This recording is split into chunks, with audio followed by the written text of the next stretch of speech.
Let us pray. Lord, bigyan niyo po ako palagi ng katahimikan. Katahimikan ng puso, isip at buong pagkatao. Sa pananahimik kong ito, hindi po ako malakas. Inaamin ko po sa inyo, Panginoon.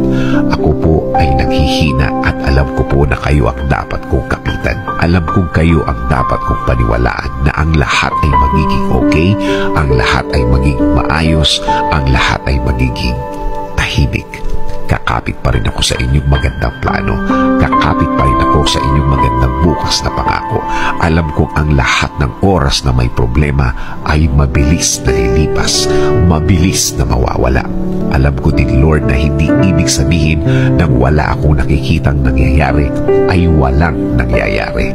Alam kong inumpisahan niyo na akong tulungan sa ibang mga bahagi ng aking problema. Alam kong magiging okay, Lord. Alam kong bubuti ang lahat. Alam kong makukuha ko ang plano niyo sa akin. I-guide niyo po ako at ituro mo sa akin, Lord, ang tama at tahimik na paraan. In Jesus' name we pray. Amen.